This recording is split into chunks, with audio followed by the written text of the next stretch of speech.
Hey, what's up, guys? Thank you all for tuning in to my 27th episode of Project Renaissance Man. And today's topic is going to be on focus. Focus is one of those things that it's extremely hard to become better versions of ourselves if we don't have it.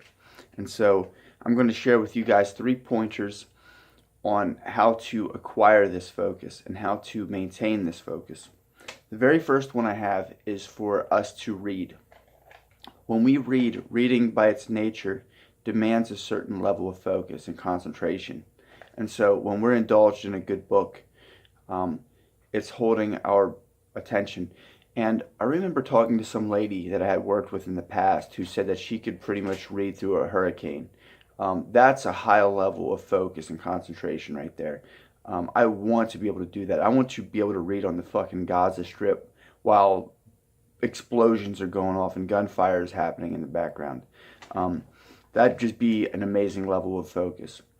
But yeah, and oftentimes I think it really helps if we can read more difficult content, like books that really challenge our minds, because it's going to make us more intelligent, and it's going to, those books tend to oftentimes have higher concepts in them that cause us to think more and think deeply.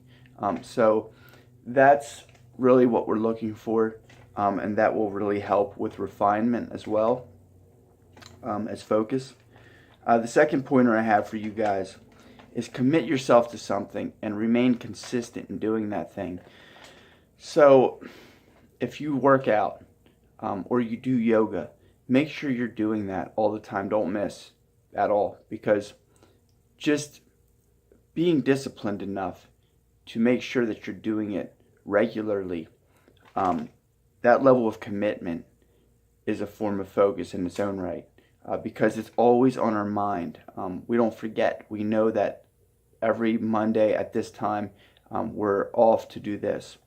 And so it's just a way to keep things in order a little bit.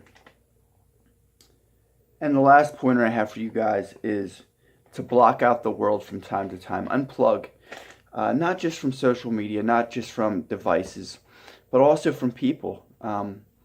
There are many days when I want to remain inside my head because I have really good ideas swirling around, and I really want to put my writing at the forefront and focus on my book.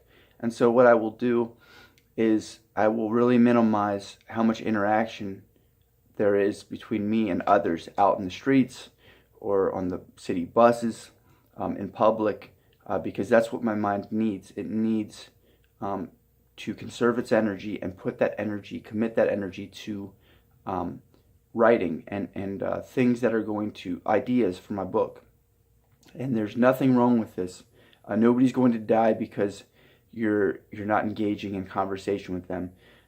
Sometimes you have to protect that, your mind. And so a lot of times, like I was saying, I'll go out in public and, I'll still be cordial. Maybe I'll give somebody a nod or I'll say hello, but that's usually all it is. And short exchanges. There is time for conversation, but there's also a time for honoring our focus and things that are going to allow us to be more focused. And I think that time's not given as much as what most of us should be giving it. So that's all I got for you guys today. If you guys have enjoyed this video and you feel you have benefited from it, please be sure to give me a like, hit that subscribe button as well as the notification button, and I will see you all on Wednesday. Later.